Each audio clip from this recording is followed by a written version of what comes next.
This is outrageous. There was no security. Zero. So let's start off first. My friend, you just tell briefly what happened to you, who you are, and what happened to you like you described it before. Yeah, how you doing? My name is Tyrone Phillips. Take your mask off. Okay. Take your mask off. Yeah, okay. Oh, yeah, Paul. Yeah, how you doing? My name is Tyrone Phillips. I'm out here to support President Donald Trump. What I went through, ain't no man ever need to go through. I went in there, I waited 12 hours. I finally got up. 4 guys approached me. They said, no, you ain't voting for Trump. I said, what? Yeah. No, you ain't voting for Trump. One motherfucker told me, your black ass is going to be spread out on that sidewalk out there in a pile of guts and blood. And them motherfuckers was serious, man. So I walked out. I got my ass back in line, waited another 6 hours.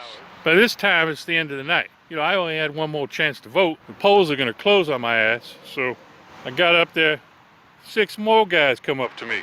One of them pull out a gun and say, you ain't filling out no ballot unless you vote for Joe Biden. I ain't voting for Joe Biden. I don't know who these guys were, how they knew where my family was. They were gonna go kill my mother. Man, they knew where my mother lived, my brother, my sister, my cousins. They threatened all. These guys weren't gonna let me go unless I vote for Joe Biden. I said, no, man, I ain't voting for Joe Biden, man. I came here to vote for Trump. Donald J. Trump. They said, no, man. Put your motherfucking pen to that paper and vote for Joe Biden right now. Your ass is gonna end up on the sidewalk. We're gonna go after your family. We're gonna kill your sister, kill your mother, your daughter, everyone, man. I said, damn. So I had to vote for Joe Biden. What else could I do? I don't know what else I could do. I had to vote for Joe Biden. Thank you.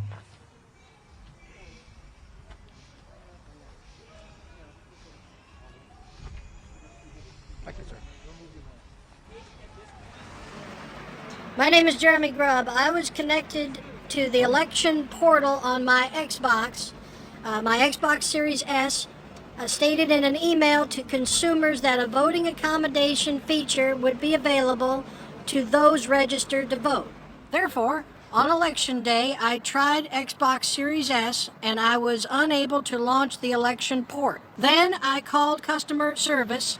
They put me on hold for several hours where I was told my Xbox device had a hot chip embedded in my Xbox device that told them I was a registered Democrat. Now, I have never voted Democratic in my life. The screen flashed in a bright blue light and told me that I had just electronically cast a vote for Joe Biden as a registered Democrat. Well, then I got in my car, I drove to the nearest polling station, waited another 4 hours, and tried to vote in person. Suddenly, a rope ladder unfurled nearby, and very quickly, I was surrounded by 4 large men who would take me aside and instructed me to cast a vote for Joe Biden. When they took me aside, they were very direct, and I was frightened, but I steadied myself and told these thugs to take a hike as I intended to cast a vote for Donald Trump. At this point, the 4 men told me they would take me right back up that rope ladder that they descended from, back to the copter, and that would be the end of me. They also told me that any member of my family that had voted for Mr. Trump would there be subject to physical assault up to and including rape, molestation, whippings and torture, blow torture, waterboarding, and they would confiscate my Xbox Series S, including all my games. You hear that? They were going to take his Xbox. I understand you just paid that. Now, I understand you just paid off your Xbox. Is that true? That's correct. That's an Xbox Series S. Okay. And they took your games, too? They took all my games, sir. This is terrible. It's terrible. I can't stand for this.